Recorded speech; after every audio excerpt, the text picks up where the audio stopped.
আসবো ডাক্তারবাবু? ইয়েস। ডাক্তারবাবু, আমার সন্তানকে নষ্ট করবেন না ডাক্তারবাবু, আমার সন্তানকে নষ্ট করবেন না। আমি তো আপনাকে ঠিক চিনতে পারলাম না, কে আপনি? আমি আমি ওই পায়েলের স্বামী। ও আই সি, তুমি প্রতাপ বাবুর জামাই? আগে ওরা ওরা সবাই মিলে আমার সন্তানকে মেরে ফেলতে চাইছে ডাক্তারবাবু। আচ্ছা ডাক্তারবাবু, আমার ভুলের শাস্তি আমার সন্তান কেন পাবে বলুন ডাক্তারবাবু? ওর মা যদি মানুষ করতে না পারে, বাবা হয়ে আমি আমার সন্তানকে মানুষ করব। আমি বেঁচে থাকতে আমার সন্তান কেন একটা অনাথ আশ্রমে বড় হবে ডাক্তারবাবু? ডাক্তারবাবু, আপনিও তো কারো না কারো সন্তান। আপনি কি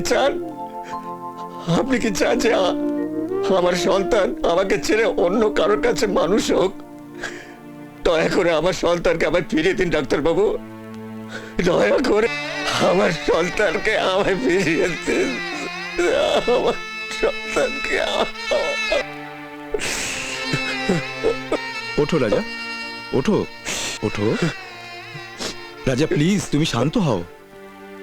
তোমার চোখের জলই প্রমাণ করে দিচ্ছে যে এই সন্তানকে তুমি অনেক ভালোভাবে মানুষ করতে পারবে। ডোন্ট ওয়ারি রাজা, আমি তোমায় কথা দিচ্ছি, তোমার সন্তানকে আমি তোমার হাতেই তুলে দেবো। ধন্যবাদ ডাক্তারবাবু, অনেক অনেক ধন্যবাদ। ধন্যবাদ। বিধি গো বুকের মাঝে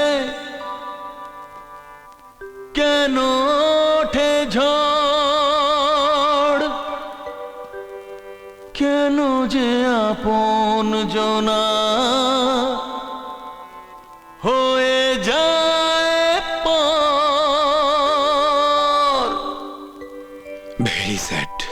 ডাক্তারবাবু, ওদেরকে জানাবেন না যে আমি আমার বাচ্চাকে। তুমি একদম নিশ্চিন্তে থাকতে পারো, কেউ জানতে পারবে না। তুমি বেরিয়ে পড়ো, আর দেরি করো না। হ্যাঁ, হতে পারে না, হতে পারে না, কিছু হতে পারে না। সব মিথ্যে কথা বলছে আমাকে, সব মিথ্যে কথা বলছে। ও বাবা, বাবা গো, বলো বলো, মিথ্যে কথা বলছে, বলো বলো আমার সঙ্গে কি করো? ও ডাক্তার আঙ্কেল, ও ডাক্তার আঙ্কেল, বলুন না আমার বেবি আছে, বলুন। মিথ্যে কথা বলছে না, আমার সঙ্গে কেন এরকম করছে না? কিছুই হতে পারে না বাবা গো, বলো না, তোমরা কেন চুপ করে আছো? মা তুমি একটু শান্ত হও, তুমি বিশ্বাস করো, আমি আমি অনেক চেষ্টা করেও তোমার বেবিকে বাঁচাতে। I am sorry. মিথ্যে বলছে, সবাই মিথ্যে বলছে, হতে পারে না। কাঁদিস না, ওরে কাঁদিস না, সবার কপালে তো সব সুখ সয় না। এ তো ভগবানের হাত, বুঝলি, আমাদের তো কিছু করার নেই। ব্যাস, রাস্তা পরিষ্কার। এবার আমার শালাবাবু গোপীচাঁদের সাথে পায়েলের বিয়ে দিয়ে আমি হব সব সম্পত্তির মালিক। আমি বিয়ে করবো। চাপ, ছাগল কোথাকার। সম্পত্তির মালিক হবে, কিন্তু পুরোটা নয়। 50-50, তোমার 50, আমার 50।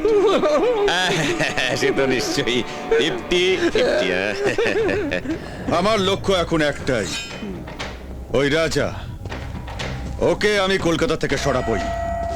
সবার সামনে একদিন আমাকে অপমান করেছিল। ঠিক বলেছো, ওই হচ্ছে আমাদের একমাত্র পথের কাঁটা। বাহ ঈশ্বর, বাহ, জবাব নেই তোমার। আজ আমার চোখে জল দেখে সব থেকে বেশি খুশি হচ্ছে তুমি। স্বামী দিল, কিন্তু স্বামী সুখ পাওয়ার আগে তাকে আমার কাছ থেকে কেড়ে নিলে। সন্তান দিলে, তাকে আমার কাছ থেকে কেড়ে নিলে। বলতে পারো আমি কি নিয়ে বাঁচবো? কেন কেন কাঁদালে আমায়? আর কত কষ্ট দেবে তুমি আমায়? বলো বলো, জবাব দাও। আজ তোমাকে জবাব দিতেই হবে। সর্বশক্তিমান ঈশ্বর তোমাকে কোনো কষ্টই দেননি। আমি তোমার সব কথা শুনেছি। ঈশ্বর তোমাকে সবকিছু দিয়েছেন, স্বামী, পুত্র, সব। তোমার সন্তান এখনো বেঁচে আছে। কি বলছেন কি আপনি? ঠিকই বলছি।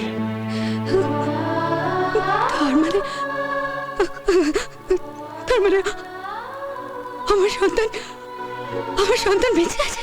ও মা বাবা, আমাকে একবার বলুন কোথায় আছে সে, একবার আমাকে বলুন কোথায় আছে সে, আমাকে একবার নিয়ে চলুন। চুপ করে থাকবেন না, দয়া করে চুপ করে থাকবেন না, একবার বলুন না কোথায় আছে। তোমার কোনো প্রশ্নের জবাবই আমি দেব না। যা কিছু জানার তোমার বাবার কাছে ছিল। বাবা, বাবা, তোমার জীবন থেকে সব সুখ আহ্লাদ যদি কেউ কেটে নিয়ে থাকে, তিনি হলেন তোমার বাবা। মিথ্যে কথা, মিথ্যে মিথ্যে মিথ্যে, সব মিথ্যে। এই লোকটা তোকে যা যা বলেছে সব মিথ্যে। বেশ, তাহলে সত্যিটাকে তুমি বলো, বলো, জবাব দাও। নীরব দর্শক হয়ে দাঁড়িয়ে আছেন কেন? সত্যিটা বলতে তো ভয় কিসের, বলুন না। বললাম তো, নার্সিং মে পায়েল মৃত সন্তান প্রসব করেছে। মিথ্যে কথা, তুমি এখনো আমাকে মিথ্যে কথা বলছো। আহ, তোকে মিথ্যে বলে আমার কি লাভ? আর তাছাড়া আমি না হয় মিথ্যে বললাম, তাই বলে ডক্টর ভৌমিকও মিথ্যে কথা বলবে? ওটা ডাক্তার ভৌমিকের কথাই নয়, আপনার শেখানো বলি ডাক্তারবাবু উগড়ে দিয়েছেন। চুপ করুন। আমি মিথ্যে বলছি, ডক্টর ভৌমিক মিথ্যে বলছে, এক আপনি সত্যবাদী যুধিষ্ঠির, তাই না? আজ সবাই জেনে গেছে আপনারা মামা ভাগ্নে মিথ্যের মহাভারত। আর কতদিন আমার এই মেয়েটার মাথা খাবেন? ঠিক আছে, ঠিক আছে, আমি তোমার সব কথা সত্যি বলে মেনে নেব। শুধু একবার, একবার আমার মাথায় হাত রেখে বলো, তুমি যা বলছো সব সত্যি বলছো? বলো, বলো, উত্তর দাও, বলো। কি হলো, চুপ করে দাঁড়িয়ে আছেন কেন? বলুন। তবে আপনার মতন বাবা মেয়ের মাথা হাত রেখে একটা কেন 100টা মিথ্যে কথা বলতে পারে। যে লোক সদ্যজাত সন্তানকে হত্যা করার চক্রান্ত করতে পারে, তাকে মৃত বলে ঘোষণা করতে পারে, সে সন্তানের মর্ম কি বুঝবে? আপনি বাবা নন, আপনি কসাই। এবার বলো, বলো, ও বাবা, বলো না বাবা, আমি সত্যি কোথায়, বলো না, একবার বলো আমাকে, আমি তোমার মায়ের বলছি বাবা, আমি ওকে ছাড়া পারলো না, আমি ওকে ছাড়া, আমার কথা শোন মা, আমার সন্তান ফিরিয়ে দাও। আমার কথা শোন। আমি সত্যি বলছি, আমি সাময়িকভাবে অর্থের লালসায় অন্ধ হয়ে গিয়েছিলাম।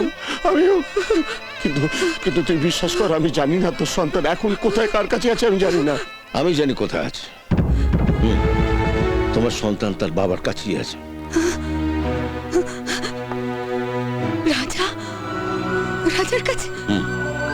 রাজার কাছে। আমি হাত জোর করে বলছি, আমাকে একবার রাজার কাছে নিয়ে চলুন, একবার রাজার কাছে নিয়ে চলুন, একবার নিয়ে চলুন না, আমি আমি পা ধরে ঘুমাচ্ছি না, আমাকে একবার, একবার। হ্যাঁ, নিশ্চয়ই নিয়ে যাবো, নিশ্চয়ই নিয়ে যাবো। এই বাবাকে তো একদিন দেখলে, এবার চলো আরেক বাবাকে দেখাবো। পিতা স্বর্গ, পিতা ধর্ম, তার মর্মটা বুঝতে পারবে। আপনি তো কিছু বুঝলেন না।